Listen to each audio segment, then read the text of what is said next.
வணக்கம். ஸ்ரீலங்கன் லா காலேஜ் பரீட்சையில ஒருத்தரோட பழைய செய்கைகள் இப்போ நடக்கிற ஒரு குற்றச்சாட்டுக்கு சம்பந்தமானதா இல்லையான்னு ஒரு கேள்வி வந்தா எப்படி பதில் எழுதுவீங்க? வாங்க இன்னைக்கு ரிஷி மற்றும் துஷி வழக்க வச்சு இந்த கேள்விக்கு எப்படி படிப்படியா ஒரு சரியான பதில் எழுதுறதுன்னு பார்க்கலாம். கேள்வி இதுதான். துஷிய கொன்னதா ரிஷி மேல கேஸ் இருக்கு.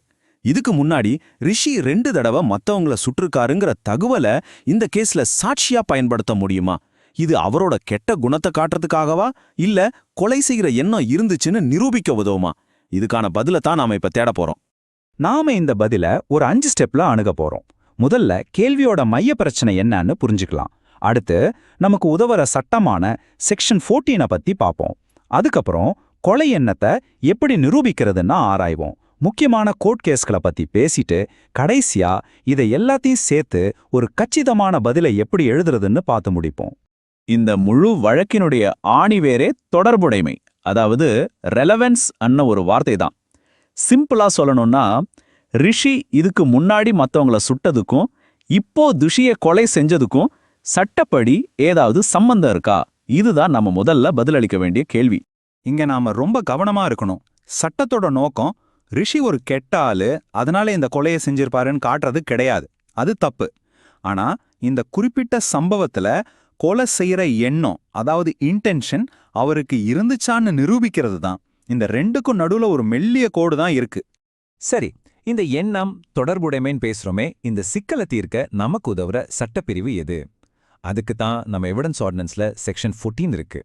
இது எப்படி நம்ம வாதத்துக்கு ஒரு அடித்தளம் மாதிரி அமையுதுன்னு இப்ப பார்க்கலாம். இந்த ஸ்லைட்ல இருக்கிற மனநிலை, அதாவது ஸ்டேட் ஆஃப் மைண்ட் அன்னோ வார்த்தையை கவனிங்க.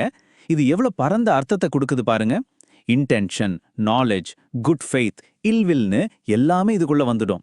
இந்த பரந்த வரையறை தான் ரிஷியோட பழைய செய்கைகளை இந்த கேஸ் கூட கனெக்ட் பண்றதுக்கான சட்ட ரீதியான ஒரு திறவுகோள். ஓகே, மனநிலையை நிரூபிக்கலன்னு சொல்லியாச்சு. ஆனா அதை எப்படி நிரூபிக்கிறது? அதுக்கான சில குறிப்பிட்ட விதிகளை செக்ஷன் 14லேயே கொடுத்திருக்காங்க.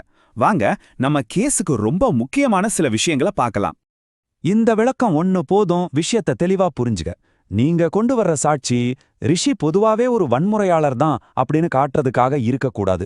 அதுக்கு பதிலா துஷிய சுட்டா அந்த குறிப்பிட்ட நேரத்துல அவரோட மனநிலை என்னவா இருந்துச்சுன்னு காட்டுறதுக்கு மட்டும்தான் பயன்படுத்தணும். சட்டத்திலேயே நமக்கு ஒரு சூப்பரான எடுத்துக்காட்டு இருக்கு பாருங்க. ஏ பிய சுட்டு கொண்டாருன்னு கேஸ் நடக்குது.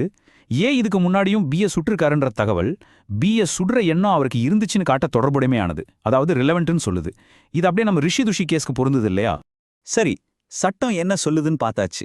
இப்ப நிஜத்துல நம்ம இலங்கை நீதிமன்றங்கள் இந்த சட்டத்தை எப்படி பயன்படுத்தியிருக்காங்கன்னு பார்க்க வேண்டாமா? நல்ல மார்க்ஸ் வாங்கணும்னா இந்த முக்கியமான கேஸ்களை கண்டிப்பா உங்க பதில்ல குறிப்பிடணும். இந்த 2 கேஸும் உங்க வாதத்தோட 2 முக்கியமான தூண்கள். ஆர்வி ஜெயவர்தனே கேஸ் ஒருத்தரோட இன்டென்ஷனை காட்ட பழைய சம்பவங்களை சாட்சியா ஏத்துக்கலான்னு ஒரு ஃபவுண்டேஷனை போடுது. அதுக்கப்புறம் வந்த சுடு ஐயா கேஸ் அதையே மறுபடியும் உறுதிப்படுத்தி இது அவரோட கேரக்டரை பத்தி இல்ல, இது அவரோட மைண்ட் செட்டை பத்தி தானே ரொம்ப தெளிவா பிரிச்சு காட்டுது. சரி, இப்போ நம்ம கிட்ட சட்டம் இருக்கு, சட்ட விளக்கங்கள் இருக்கு, முக்கியமான நீதிமன்ற தீர்ப்புகளும் இருக்கு. இது எல்லாத்தையும் ஒன்னா சேர்த்து ஒரு முழுமையான அதிக மார்க் வாங்குற பதில எப்படி கட்டமைக்கிறது? வாங்க ஸ்டெப் பை ஸ்டெப்பா பார்க்கலாம். உங்க பதில்ல இந்த 5 ஸ்டெப்ஸ் கண்டிப்பா இருக்கணும். ஸ்டெப் 1, ரிஷியோட பழைய சம்பவங்கள் தொடர்புடைமையானதுன்னு முதல்ல சொல்லுங்க. ஸ்டெப் 2, அதுக்கு ஆதாரமா செக்ஷன் 14 காட்டுங்க. ஸ்டெப் 3, அது எப்படி தொடர்புடைமையானதுன்னு விளக்க எக்ஸ்பிளனேஷன் 1 இல்லஸ்ட்ரேஷன் ஓவர் கோட் பண்ணுங்க. ஸ்டெப் 4, உங்க வாதத்தை இன்னும் ஸ்ட்ராங்காக்க ஜெயவர்தனே சுடு ஐயா கேஸ்களை மென்ஷன் பண்ணுங்க.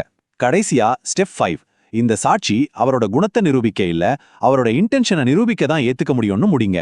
இந்த ஃபார்மேட்ல எழுதுனீங்கன்னா உங்க பதில் ரொம்ப தெளிவா பவர்ஃபுல்லா இருக்கும்.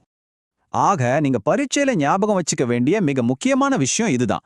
ஒருத்தரோட பழைய சம்பவங்களை சாட்சியா கொண்டு வர்றது அவரோட பொதுவான கெட்ட குணத்தை நிரூபிக்கிறதுக்காக இல்ல, மாறாக அந்த குறிப்பிட்ட குற்றத்தை செய்யும்போது அவருக்கு இருந்த மனநிலைய, அதாவது இன்டென்ஷனை நிரூபிக்கிறதுக்கு மட்டும்தான். இந்த ஒரு வித்தியாசத்தை மட்டும் நீங்க உங்க பதில தெளிவா காட்டிட்டீங்கன்னா நிச்சயம் நல்ல மதிப்பெண்கள் கிடைக்கும். இறுதியா உங்களை யோசிக்க வைக்க ஒரு கேள்வி. ஒருவேளை ரிஷி 10 வருஷத்துக்கு முன்னாடி ஒருத்தரை கத்தியால குத்தியிருந்தா அது இந்த துப்பாக்கிச்சூடு கேஸ்க்கு தொடர்புடையமானதா இருக்குமா? எந்த இடத்துல ஒரு சாட்சி இன்டென்ஷனை காட்டுறதை விட்டுட்டு சும்மா ஒருத்தரோட கெட்ட கேரக்டரை காட்டுறதா மாறுது?